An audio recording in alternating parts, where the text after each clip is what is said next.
Hey girlfriends, welcome back to the channel. Welcome back to another episode of the Girl Your Magic podcast.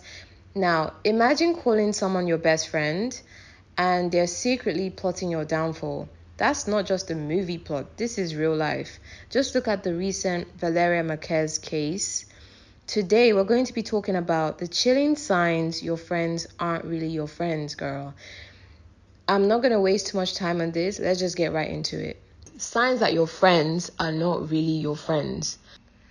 Okay, so number one, they hate any form of attention on you. They don't like it when you receive attention from other people. They don't like it when other people give you a compliment. They don't like it when other people show concern.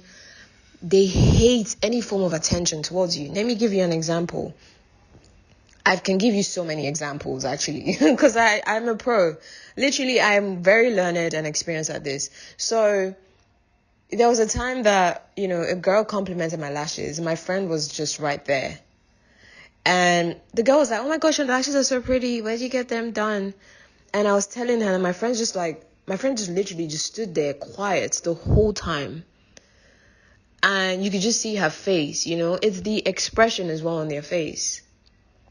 And I felt very uncomfortable as well receiving that compliment. And those were the type of things that made me want to hide. It made me want to dim my light. It made me want to dress differently. Like, there was a stage in my life where I started wearing bigger clothes so that people would not see me and people would not pay attention to me, and I wouldn't attract envious women or envious people. Because in the past, when I was wearing shiny things, nice things, I felt bad for wearing them because I made other women feel uncomfortable. And some of these women would vocally say things like, why are you dressed so, like, where are you going to? What are you wearing? Why are you wearing this? I literally felt bullied by other women for the way that I look. So I decided to dress down a lot. So another example could be, let's say you're out together with your friends and you're dressed really nice, she's dressed really nice, and a guy approaches you instead of your friend. If you observe very well, your friend is not going to like that a guy approached you instead of her. And sometimes they're vocal about this, she's going to make that a big deal. Or she's going to roll her eyes. You can see the aggression on her face and the passive aggressiveness afterwards. She's uncomfortable. She's like, in her mind, and this is why I don't, honestly, I've learned from my mistakes. I do not make friends with insecure women because they're dangerous. In her mind, she's thinking, why did that guy approach you and not her? She's not even attracted to the guy. She doesn't care about the guy. All she cares about is the attention. So that's that. Another example is, there was one time, this was in secondary school, some people call it high school. I got injured by my friend. So she was ironing, and it was a hot iron. She ironed my hand by accident. And the side of my hand left a scar. And I was in class the next day, and then this other guy in my class was like, what happened to your hand? And I was like, my friend accidentally ironed my hand. And before I even got done speaking, this other girl, which was supposed to be my friend at the time, she was like, why do you have to draw attention to yourself? It was a mistake. And she was really yelling at me like I wasn't the one that got injured. She was defending the other friend instead of just saying nothing. She made it out to be like I was warranting unnecessary attention to myself. And it's like somebody literally was just showing me concern and care, because quite frankly, the wound was quite bad.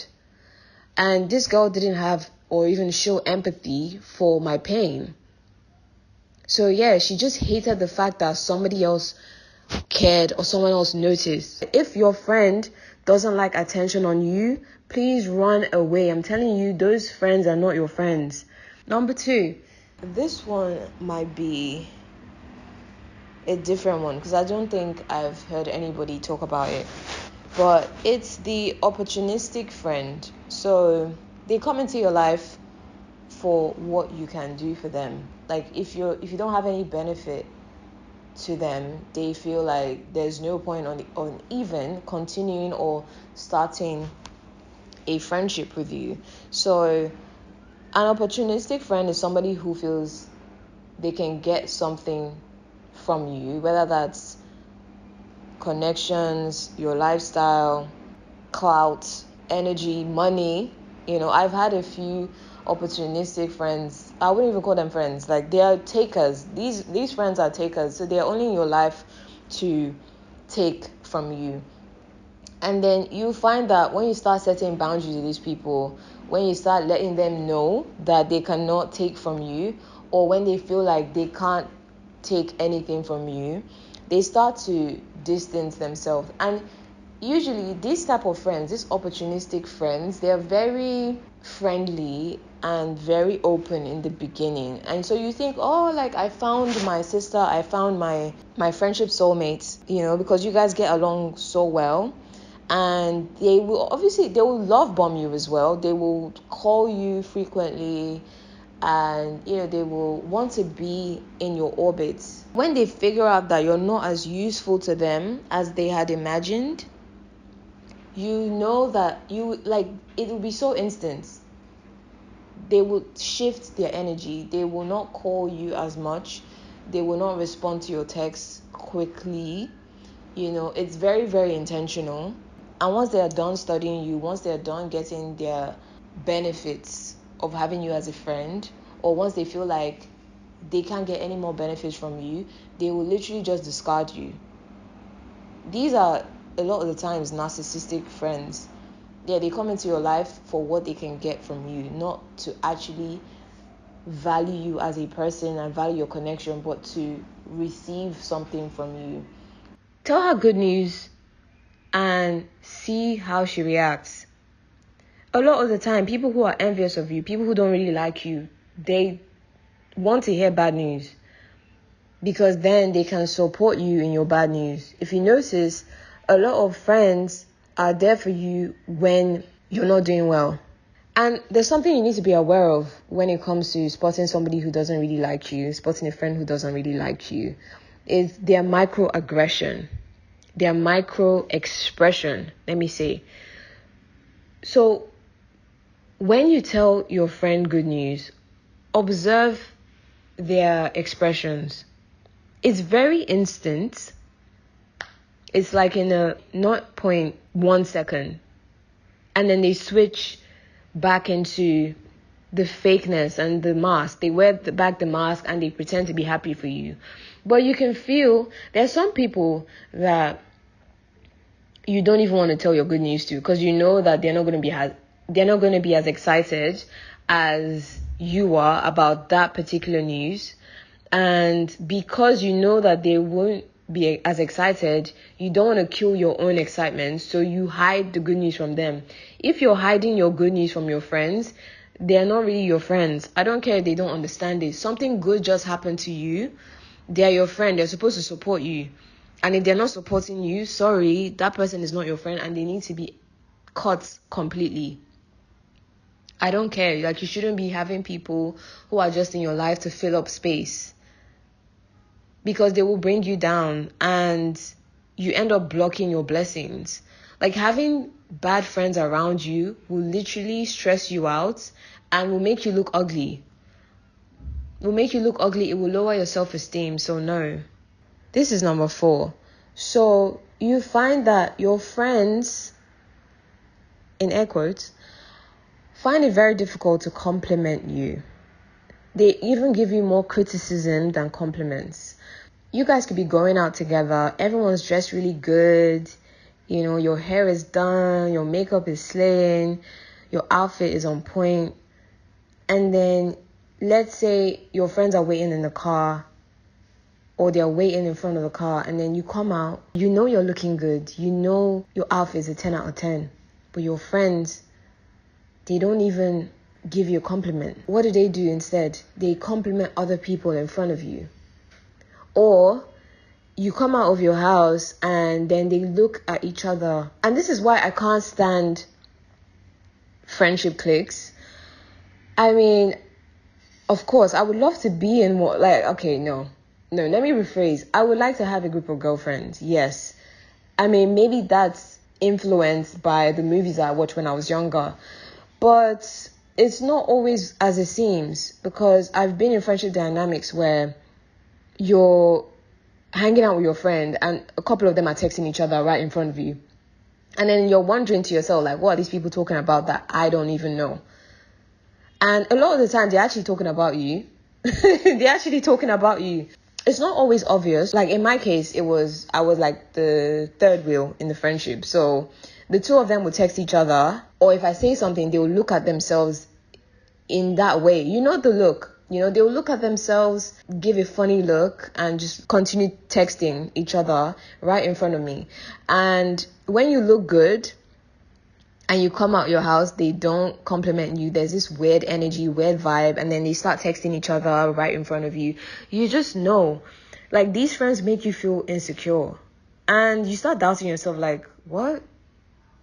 Do I look bad? Like, is my makeup out of place? I'm just going to carry on with this point and say that these friends also want you to look crazy. So if your makeup is not on point, like let's say your setting powder is just too bright, you just look crazy. Like, your lace is lifting, your hair is lifting, your outfit is tacky, you left the price tag on your dress. They will not tell you that you left that on. They will not tell you that you look crazy. Your makeup is going to look so bad. They won't advise you. They won't, they just wouldn't care, because to them, you make them look better. And there are some girls, as evil as this sounds, they don't mind having you around because it makes them look better by comparison. Because you're not dressed nice, and your hair is not nice, and your makeup is not blended correctly, it makes them look more attractive in comparison. And I can't stand girls that do this. I personally will feel very ashamed if I had a friend go out with me and she looked crazy. I'm not going to allow us to go out together. If we left the house together, like, you're not going out with me. Like, we have to fix this, because I just feel like your friends are a reflection of you. I can't understand how some girls will leave their house and not say, hey, like, babe, let me fix your makeup. Like, this looks crazy. Anyways, let's move on to the next point. This is a really good one. Number 5, they copy everything you do. Everything you do. When you go out with this envious friend, they are comparing, they are contrasting, they are monitoring, and they are observing. They are observing the attention you get. They are observing how people will respond to you, how people react to you. That's why they have to be close to you. I will never understand being close to somebody that you don't like, but they want to be around you. They want to study you, right? So that they can copy exactly what you do it really well, and dump your ass. Literally, that's how these friends operate. So they copy everything you do. They copy your lifestyle. They copy the way you dress. They copy the way you talk. Like, they copy what you do for a living, like what you do to make money. They copy almost everything. But the thing is, they copy you so well, but they don't compliment you. So instead of saying, oh, I like your hair, they'll be like, if you're somebody that wears wigs, where'd you get your hair from? Or instead of saying, so your dress, instead of saying, oh my gosh, that dress suits you so well, they'll be like, where'd you get your dress from? And then they buy the same dress. See, to be honest, I don't really care if my friend likes a dress I like. Like, do you? You can, if you want to wear a dress, like, I don't really mind. But I'm talking about when they copy you excessively. Like, it just feels like they don't have a personality of their own. Again, another reason why I cannot be friends with somebody who's insecure. Because every single thing is a competition with them. It's just a no. Like, no. And also, I feel like this is very dangerous as well. Like, if they start out copying you, because it's a form of mirroring. They're trying to mirror you so that you feel like, oh, actually, we have a lot in common. And you now get to know this person and they don't really have anything in common with you, but they were mirroring you to build this superficial bond. So yeah, you have to be careful with people who just copy you. And when I would tell other people like, oh, I feel like this person is actually copying me, they would sort of gaslight me and say, yeah, like, you should be happy that your friend is copying you. Da, da, da. It's a form of flattery. No, it's not a form of flattery. If it was a fan that was copying me, cool. But like, this is someone that's close to you. They shouldn't be copying every single thing that you do. I just think that that's weird. Like, where is your sense of self? Where is your backbone? Where is your personal identity? So this is my last point. And it could go two ways. So one sign that your friend secretly hates you is that they are always in opposition mode. Like, they will never agree with you, not even on the small stuff. You say something exciting or even vulnerable, and then they will instantly hit you back with, yeah, but, or a shady comment to counteract what you've just said. And a lot of the times it's usually in front of other people, so it's very embarrassing. Like, it's like they position themselves as your silent rival. Every idea, everything that you do, everything that you say, they have a passive aggressive comment ready, and then they will now hide it under a mask of, oh, I'm just trying to be honest, or I'm just trying to see it from both sides, or just playing devil's advocate. So if they are constantly looking out for your flaws in everything you say, they always have something to say against what you said, and they always make you know that what you said is very flawed. They don't like you. They don't like you. That's just why. Like, I had this friend that literally, I just irritated her so much that me just being myself annoyed her to the point of her wanting to put her hands on me. And I just can't sit here and not let people know the reality of fake friendships. It can be very dangerous. There was this girl that traveled to Mexico with her friends. I forgot her name. But she traveled to Mexico with her friends, and she was isolated, and that, like, her friends didn't like her. Maybe she picked up on it. Maybe her intuition was telling her that, look, this person doesn't like you. These people don't like you. Your friends don't like you.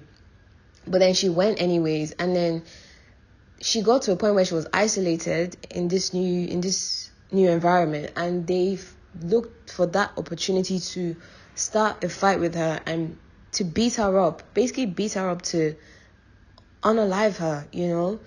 I'm not saying this to scare you, but if anything you say upsets your friend to the point where she wants to put her hands on you, she wants to start a fight with you, and usually what they get upset over is so disproportionate to their anger, please just cut that friend away. I don't really believe in burning bridges because life has taught me that you just don't know when you need people. You can distance yourself, but sometimes it depends on the level of betrayal. Sometimes you just need to cut people off. You just need to. And okay, I'm going to give you a bonus point. Listen to your intuition. Just listen to your intuition. I'm pretty sure Valeria, a lot of people have said it too, that she had feelings that were unsettling. She felt like she needed to leave. Then not listening to her intuition literally cost her life. And you have to listen to your intuition, especially if you've had experience with friends like this. You already know how it feels in your system, in your nervous system, in your body. You know how it feels. And you just have to listen. You have to listen. The aggression is there. The passive aggression is there. The backhanded compliments is there. Side note, I remember there was this girl. She was like, oh, you smell really nice today. You don't really smell nice. And I knew that felt very unsettling to me. But I sort of brushed it off. But I still felt uncomfortable. The thing with fake friends and people who don't like you, they make you feel insecure. If you're a confident person and all of a sudden you're feeling unconfident, look around you. Look at your circle. If you're feeling drained, look at the people that you have around you. Listen to your intuition. Those micro expressions, they are so real. You can even study them. Go on YouTube. I'm sure that you see tons of videos. But they are real. they are real. The thing with fake friends, they can't hide for so long. So you would see their eye roll, you would see them looking away, you see them, not looking directly at you. You see them say snarky comments. Another bonus sign that your friends secretly are hating on you is that when you guys have a misunderstanding or an argument, they are so quick to throw you under the bus. They are so quick to discard you and to end the friendship. Understand that when people just want to throw away your friendship like that, it's usually because it was never genuine. It was never genuine, and it was never on solid ground in the first place. You guys don't have as deep as a bond as you thought, and they were just playing. They were just trying to pretend the whole time, but they just can't stand you, so they would rather just end the friendship because it's easier for them, and they were just looking for an exit anyways. So the argument is used as an excuse as to, oh, you're a bad person, I cannot be friends with you anymore. Friends like that, they will never offer you grace. They will never want to give you the benefit of the doubt, or even have a conversation. I get it. Sometimes the benefit of the doubt actually is, it has no benefit, and it has no, there's definitely no doubt, but these are supposed to be your friends. They should give you some kind of grace. You should have a conversation. But to end a friendship on just any form of slight, and in the first slight, I don't know about that. I feel like that's definitely somebody who doesn't like you, and they're looking for an excuse to just leave you alone. But anyways, yeah, that is all I have to say about this topic. 5 signs that your friends are not really your friends. I hope you've learned a lot from this podcast. Let me know what your experiences are on fake friendships, frenemies. What are the signs that you've experienced in your life personally? You can share the stories in the comment section. And I'm pretty sure that there are a lot of other things I could have covered in this video. There's so many more, but I can't cover all of them in this video because I'm trying to keep them as short as possible. But let me know if you want another video on friendships. I have a lot of tea. And I will be seeing you in my next podcast. I love you so much, girlies. Be sure to like, share, and subscribe, and I'll see you guys later. Mwah.